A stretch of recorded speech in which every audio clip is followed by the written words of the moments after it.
Olá você que gosta do Conexão Araribóia. Já pedi desculpa no vídeo anterior com a Juliana Benício, que a gente ficou afastado uns 3 meses aí, mas agora viemos com tudo, hein? E o nosso próximo convidado, Alexandre Weissman. Será que é assim que fala, Weissman? Como é que nós vamos votar nesse homem? É alemão? Primeira coisa, pro nosso convidado, explica pra gente como é que é esse teu nome aí. Weissman. Weissman. Você sabe que eu sei falar alemão também, hein? Você sabe. Ascendência, eu tenho ascendência alemã, meu avô era alemão. Alemão? Eu também Isso. falo alemão, pô. Afterzaden, Hemorrhoides Sieden. Arrebentou. E você pode falar, tem outra forma de falar, né? Afterzaden, Hemorrhoides Doen. Ó, eu falo muito, rapaz. Olha aí. Primeira coisa que nós vamos falar, Sim. que é o assunto do momento. Primeiro eu queria te dizer que é uma grande satisfação, um prazer estar aqui hoje no Conexão Araribóia. E é uma responsabilidade, né, ser o próximo convidado depois da Juliana. Que bom, rapaz, que bom. Então, você quer começar a comentar o que você está achando desse momento do Brasil? Essa semana foi uma semana conturbada, tivemos as comemorações de 7 de setembro, vamos ter agora, dia 12 de setembro, Domingo, né? Agora. É domingo agora, é 10 horas, né? Eu já estou com a minha camisa branca, não tiro mais ela, vou com ela até domingo com ela, tá bom? E eu quero ouvir a sua opinião, Alexandre, porque você é uma das pessoas que eu mais admiro dentro do Novo. Os seus comentários são sempre pertinentes, equilibrados. Minha esposa, depois tem que ir lá falar com ela, que ela é apaixonada em você, hein, cara. Eu quero que você faça uma análise do momento do Brasil com toda a qualidade dos seus comentários. O momento é crítico, né? O momento desde a redemocratização, que a gente não passou por um momento tão, onde a nossa democracia esteve tão ameaçada, né? Você pode ver que aqueles caminhoneiros que, a gente vai até ver um vídeo daqui a pouco sobre um deles, eles estavam realmente dispostos a tudo. Eles estavam esperando apenas uma ordem, Bolsonaro dar o ok para eles realmente fazerem alguma besteira ali, né? E isso ia gerar desdobramentos imprevisíveis, né? Então o momento do Brasil realmente é crítico na política macroeconômica, né? Também a economia está indo de mal a pior, e nessa toada aí do Bolsonaro de enfrentamento das instituições, é bem grave, bem grave.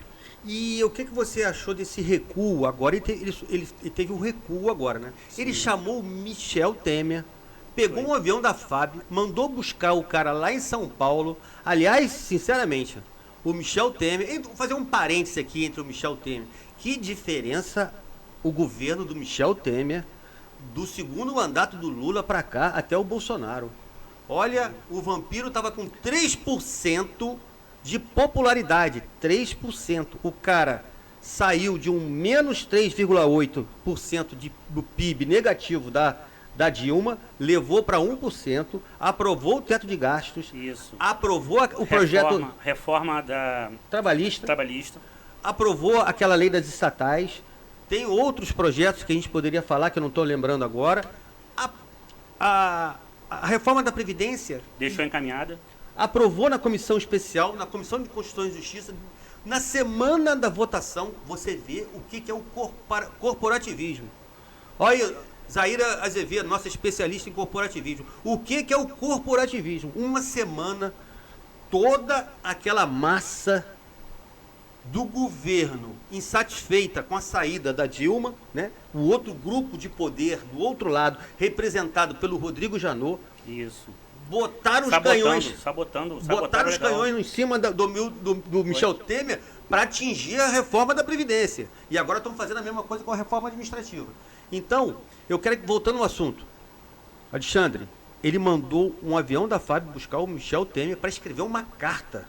Uma nota oficial. Uma nota oficial, amenizando as coisas, recuou, como ele sempre faz, recua e ataca, mas tem um simbolismo aí, porque foi o Michel Temer que indicou o Alexandre de Moraes para o Supremo Tribunal Federal. Então eu te digo, é mais uma pequenezada que ele deu, né? Foi. Inclusive os bolsonaristas não engoliram isso. Exatamente, eu acho que é por isso. Nas redes sociais, a gente pode ver que tem uma mistura de decepção dos bolsonaristas que esperavam que Bolsonaro fosse realmente levar até as últimas consequências aquelas ameaças que ele estava fazendo, e em outra parte também revolta. A gente pode ver que está pipocando nas redes sociais vídeos de bolsonaristas arrependidos, falando coisas até de baixo calão, xingando, enfim. Tem o Ottoni de Paula, aquele deputado que também parece que é pastor. Ficou revoltado também. Ele era deputado estadual, né? Ele era aqui da Alerj, agora é federal, né? É mais um que ficava ali enfrentando o STF. Papagaio de pirata do Bolsonaro, né? Falando contra o Barroso, falando contra o Alexandre de Moraes, essas coisas. Não que eles não que estejam acima do bem e do mal e que não mereçam críticas, mas as críticas devem ser encaminhadas dentro da legalidade e tudo mais, né? Não daquela forma como eles fazem, né? Incitando as pessoas à desobediência civil, até mesmo em se armar para... Como é que o Bolsonaro fala? Sempre apelando para uma suposta defesa da liberdade, mas incitando a população, os seus apoiadores, a se armarem para reagir, para não aceitar as medidas sanitárias que são colocadas pelos governadores e prefeitos, né? Pois é. Mas o Ottoni de Paula, só para concluir, o Ottoni de Paula teve acho que ontem, ou não sei se foi hoje cedo ou se foi ontem, na tribuna lá da Câmara dos Deputados, e desceu a lenha no Bolsonaro, chamou ele de pequeno, né? De pequeno, poxa, tipo assim, quem te viu, quem te vê, né? Nem parece mais aquele Ottoni de Paula que defendia Bolsonaro de todas as formas possíveis. O Alan dos Santos também fez um tweet também, game over, enfim. Você sabe, Alexandre, que o Bolsonaro foi eleito com mais de 55% dos votos dos brasileiros. E hoje ele está com 24%. Houve uma desidratação desses eleitores. Claro. Dentro desses 24%, depois desse recuo que ele fez com a carta do Michel Temer, que na minha opinião, uma carta espetacular, que o Brasil não precisa viver de intrigas, de conflitos, de confrontos, de agressividade. Nós precisamos de paz, nós precisamos de harmonia entre os poderes. Para quê? Para atrair investimento. O Brasil agora vai para o buraco, porque ninguém vai querer investir nesse país. Enquanto a gente viver essa tragédia de Bolsonaro e todo esse conflito que ele cria com os outros poderes. Então os investidores agora estão tudo com dinheiro no bolso. Vou esperar as eleições, vou ver que bicho vai dar. E quem vai perder? O povo lá na ponta, sem emprego. Porque o emprego precisa do investimento. Claro. E o presidente burro, imbecil, não está vendo que está prejudicando o próprio governo dele? É inacreditável isso, cara. Mas o que eu queria te falar é que foi feita uma pesquisa aí com esses dados, com esses algoritmos aí das redes sociais. Desses 24%, 6% desses 24% são esses que você está falando. Quer dizer, houve uma desidratação de 6% em cima desses 24% por causa porque disso. Muita gente que votou em Bolsonaro no segundo turno de 2018, por exemplo, nós que somos do Novo, nós fizemos campanha para o Amoedo e tentamos de todas as formas ali, a gente fez o nosso papel, né? Mas chegando no segundo turno, fazer o quê? Né? Então, eu mesmo fui um que cometi esse desatino, mas a gente também não tem bola de cristal, né? Mas eu levo esse pecado comigo. Eu votei em Bolsonaro, digitei lá o 17 e apertei o botãozinho verde. Mas então, é por isso que eu falo tanto na internet. É também uma maneira de tentar como é que você é, expurgar dos meus pecados? Eu confesso que eu fiz isso também. Fez isso também? A Juliana disse pra mim que votou nulo. Poxa, eu queria ter feito isso, mas não fiz. Mas muita gente, como nós, votou por não ver a menor possibilidade do PT voltar ao poder. E mesmo achando o Bolsonaro uma coisa assim, bem desqualificada... Com Conexão Araribóia você pode falar palavrão, tá? Pode. Pode. Mas assim, Bolsonaro ser um bosta... Então, mesmo ele sendo um bostão, a gente, tipo assim, entre ele e Lula, até aquele momento, a gente não podia prever que seria uma desgraça tão grande o governo dele, né? O desgoverno dele. Então, esses eleitores do segundo turno, muitos já pularam fora. Já faz tempo, já pularam fora. Exatamente. E o pior de tudo é que ele joga toda uma população contra o Supremo Tribunal Federal, contra o Congresso Nacional, e depois abandona os caras. Os caras estão presos, todo mundo aí. Eustáquio, Daniel Silveira, mais uma galera aí. Então, Roberto Jefferson, tá todo mundo abandonado. Ou você acha que o Bolsonaro tá preocupado com essa gente? Tá preocupado com nada. O cara ainda é um traíra, é um traíra dos amigos. Eu vou dizer uma coisa a mais para você. Ele, como eu acredito que ele seja psicopata, eu acredito que ele seja um psicopata, tá? Os traços de personalidade dele, eu não sou psiquiatra, mas não sou do ramo, né? Eu não posso afirmar, mas eu vi lendo alguns artigos aí de pessoas. Mas você não pergunta para um psiquiatra, não. Pergunta para um outro psicopata o que acha se ele é psicopata. É melhor do que perguntar para o psiquiatra. Mas então, eu acho que nem essa defesa que ele faz tão grande do Flávio, capaz de aparelhar a BIM, aparelhar a Polícia Federal, que foi inclusive o motivo da saída do Moro, enfim, de mover céus e terras para blindar o Flávio do esquema da rachadinha que estava sendo investigado. Na verdade, é porque o esquema é dele. Exatamente. O esquema é dele. Ele que ensinou pros filhos. Ele é a matriz. E os filhos são tipo... Como é que chama? Quando você tem posto avançado? Ele é a matriz, os filhos são posto avançado do esquema. E ele ensinou também pra ex-mulher dele, né? A ex-mulher dele também. Aquela do chifre e tudo. Pois é, e você tá falando sobre esse assunto aí, dele intervir na Polícia Federal, intervir na Receita Federal, no COAF. Ele começou a intervir em tudo quanto é lugar. Na PGR, colocando Augusto Aras. Eu fiz um vídeo, se vocês quiserem entrar no Conexão Araribóia, tem um vídeo lá chamado Plano Bolsonaro, que eu fiz há muito tempo atrás.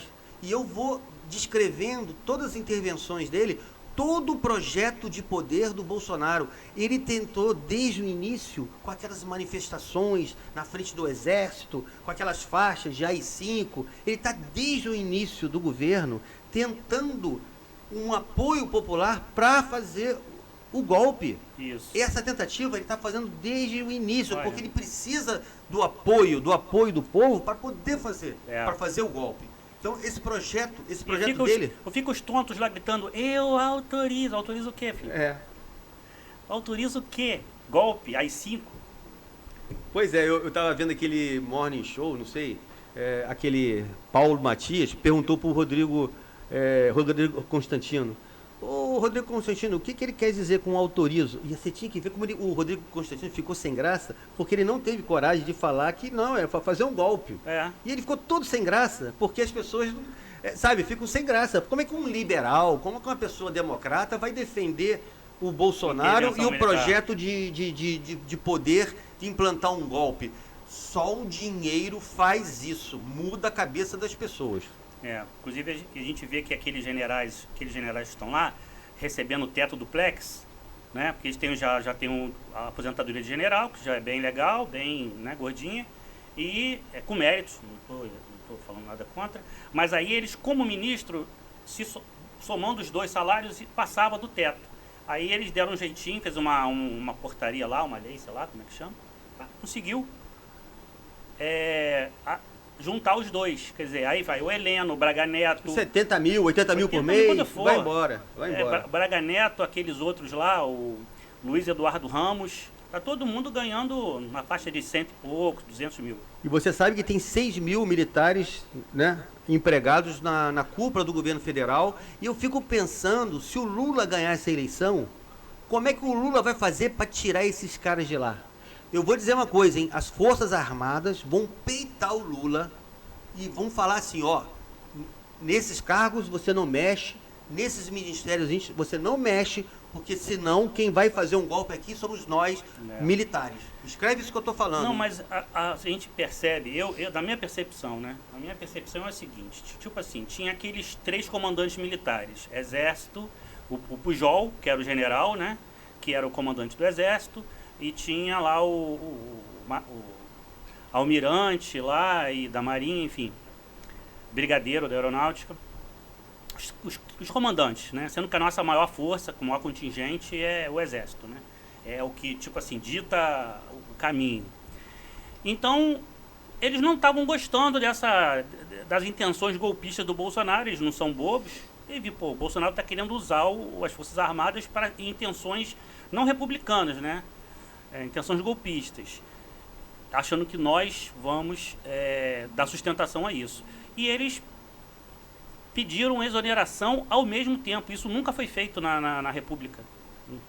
Os 3 comandantes das 3 forças ao mesmo tempo. Aí Bolsonaro aproveitou, colocou o Braga Neto, que era Casa Civil, ou algum outro ministério lá, acho que era Casa Civil, e botou como ministro da Defesa. Ministro da Defesa. Aí o Braga Neto botou 3 comandantes que são bem alinhados. Então, aí o Bolsonaro começou a se criar, assim, se sentir mais, com mais poder ali dentro. Só que tem um porém.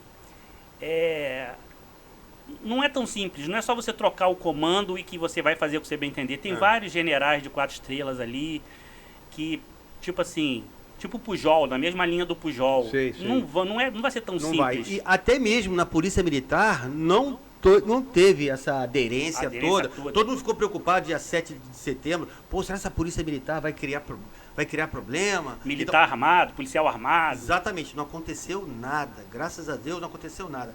Alexandre, eu quero passar um vídeo aqui. Passa aí pra gente comentar. E eu quero que você comente esse vídeo, tá bom? Tá bom.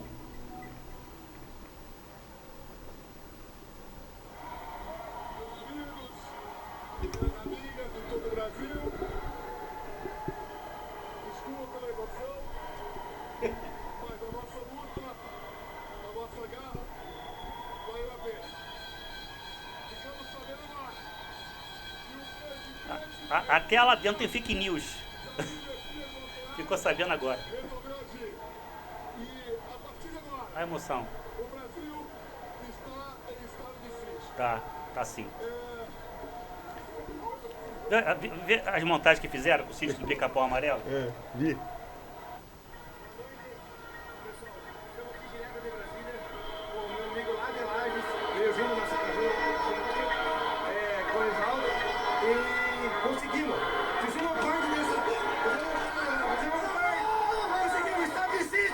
Conseguiram! Conseguiram! Nós fizemos nossa parte, viemos para Brasília. Foi. Temos o cu da cadeira e viemos para Brasília fazer a nossa parte. Está aqui, estamos na concentração, participemos da história do Brasil. Participemos. Conseguimos. Essa notícia para vocês.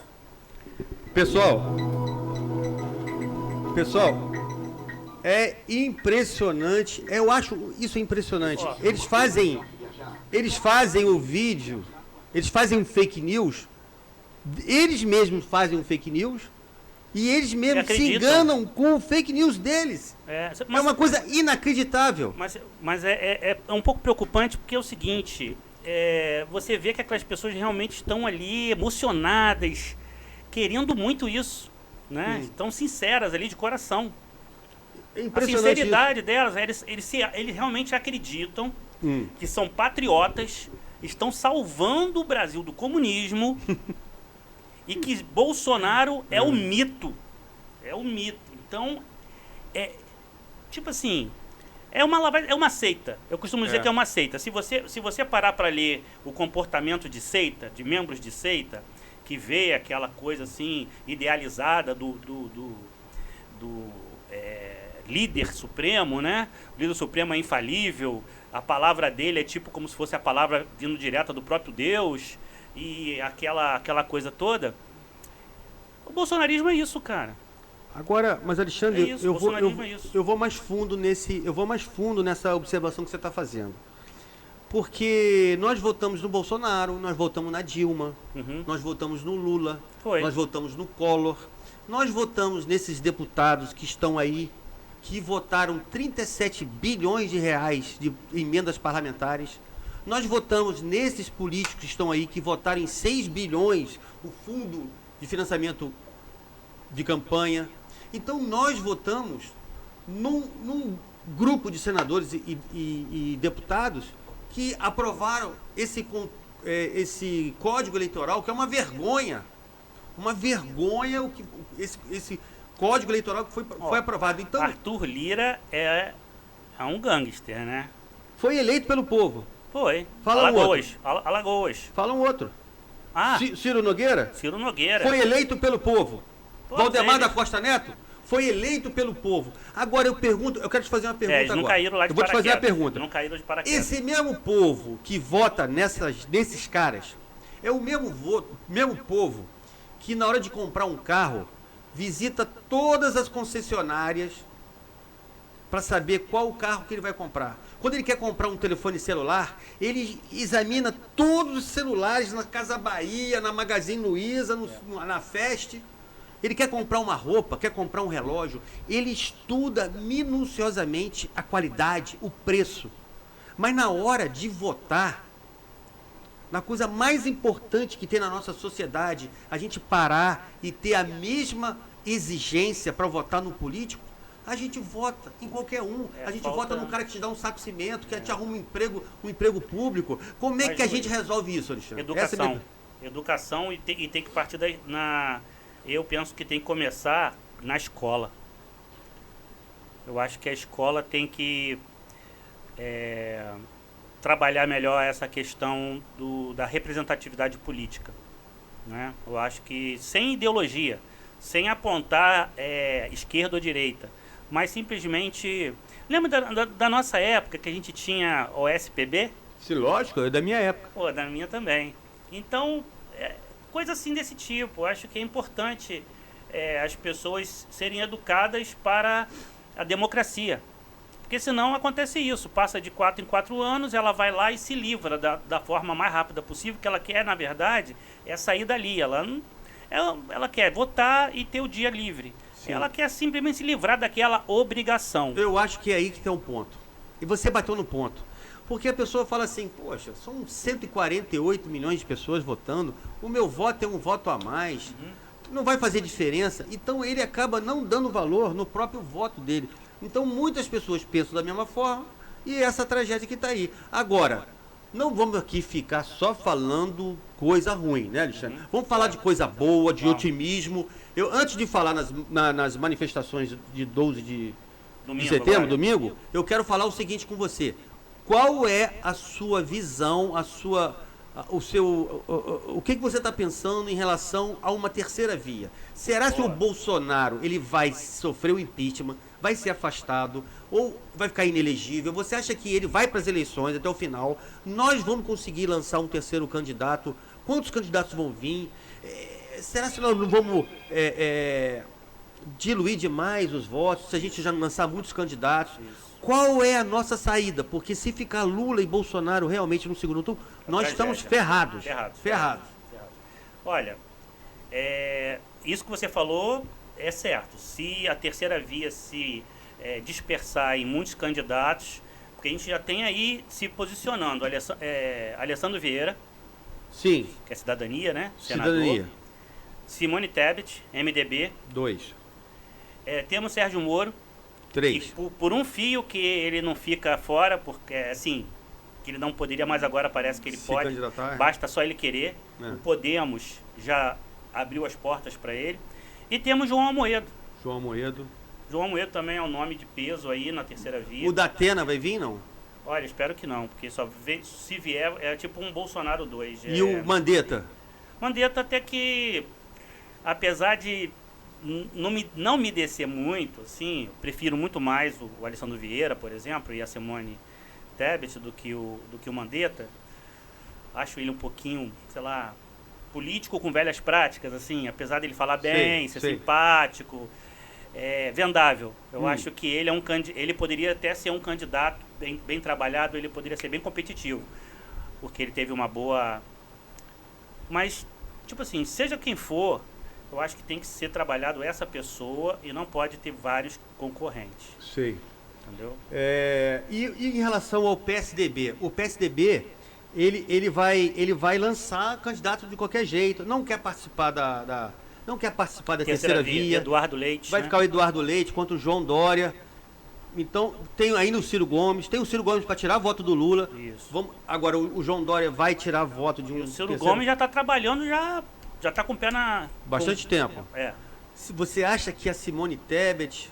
Eu gosto muito da Simone Tebet, do Alessandro Vieira, mas será se eles têm essa força de voto, esse carisma de voto, Não tem.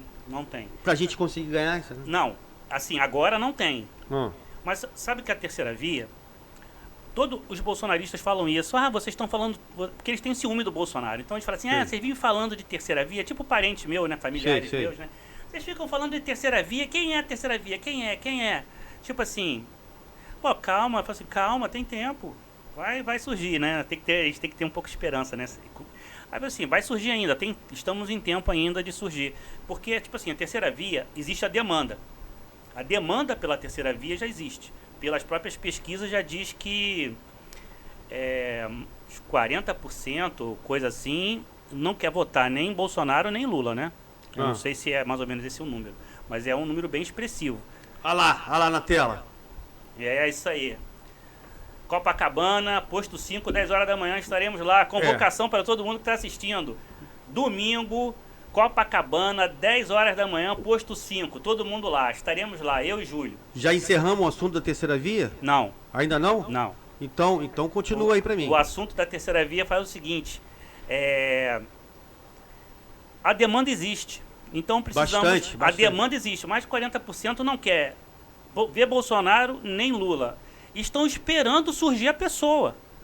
Então a gente precisa trabalhar essa pessoa. Quando ela surgir, esse nome surgir, esse nome ele precisa ser bem trabalhado e precisa ter, para o projeto Terceira Via ser bem sucedido, precisa ter uma congruência, né, de esforços nisso aí. Porque se dispersar em muitos nomes, não vai chegar, não. Então tá bom. Pessoal, todo mundo convocado para essa manifestação dia 12 de setembro na Praia de Copacabana, posto 5 às 10 horas, tá? Alexandre, Isso. eu quero falar mais de um assunto. Aqui não é nada combinado, não Nada. tem texto. Alexandre chegou aqui, nós já fomos entrando, gravando, a gente não combina nada. Eu quero falar o seguinte, só para... Você pode falar rapidinho? Você está no processo seletivo do Novo para deputado estadual? É o quê? Não, Federal? Não, eu quando eu fiz a inscrição, a gente coloca assim, estadual, federal ou tanto faz. Sim. Na opção tanto faz, não é escrito tanto faz, é tipo assim, mas é como se fosse. Aí eu botei tanto faz. O que eu quero te perguntar é o Eu não seguinte, sei. tem muita gente de São Gonçalo inscrito no processo seletivo? Ou só você e o Murilo? Não sei. Poxa, o ideal seria, cara, se fosse só vocês dois. Eu não sei. Só vocês dois. Sabe porque o partido lida com essas coisas com sigilo, né? Exato. É tudo sigiloso, a gente não sabe. Mas se eu fosse da diretoria do Novo, eu ia parar o processo seletivo, eu ia botar... Porque você já está na estrada aí, tem desde 2017 que você já está na estrada, só agora que você resolveu se candidatar, mas você já está na estrada do Novo desde o início, não sei de que ano que você começou. Você começou muito cedo. 2017. 2017? Uhum. Então, olha só, se a gente pegar 1 milhão, o segundo colégio eleitoral do estado do Rio de Janeiro é São Gonçalo. Nós podemos colocar o Alexandre e o Murilo lá dentro da Assembleia. Murilo Bonzi. Esse vídeo tem que chegar à população de São Gonçalo, prestem bem atenção. Nós temos que botar os dois na Assembleia. Mas, Júlio, a gente não pode, por exemplo, processo seletivo não garante ninguém. Ser participante de um processo seletivo não garante ninguém como candidato. Então, Mas você vai passar, eu tenho certeza. Não, mas espera aí. A legislação eleitoral é até rigorosa nesse sentido. A gente não pode pedir voto para ninguém. A gente pode torcer para as pessoas até passarem no processo seletivo. Você pode me desejar boa sorte. Pô, Alexandre, desejo boa sorte para você no processo seletivo. Pô, eu vou agradecer. Pô, Júlio, show de bola. Fico feliz com isso. Sei que você é meu amigo, torce pelo melhor, tanto pelo partido, por mim, pelo povo de São Gonçalo, que a gente quer o melhor para todo mundo. Mas voto a gente não pode pedir, não, cara. Isso aí é só... Não, quem está pedindo sou eu aqui, que eu não sou candidato, tá bom? É só para vocês prestarem atenção na época da campanha. Preste atenção no alemão. O alemão. O voto tem que ser consciente, tem que prestar atenção. O eleitor ele tem que tirar tempo para avaliar os candidatos, prestar atenção nas propostas, para poder, quando votar consciente. Então, você quer participar daqui do Conexão Araribóia? É só entrar em contato com a gente e participar. Alexandre, você quer fazer umas considerações finais ou você quer tocar mais num assunto que a gente esqueceu? Não, acho que a gente já abordou bastante coisa hoje, né? Para o vídeo não ficar muito comprido, a gente pode até marcar uma outra vez. Então, a parceria Júlio Macedo e Alexandre, parte 2. Combinado. A vingança. Combinado. Não esqueçam, hein? Um grande abraço a todos vocês. Um abraço.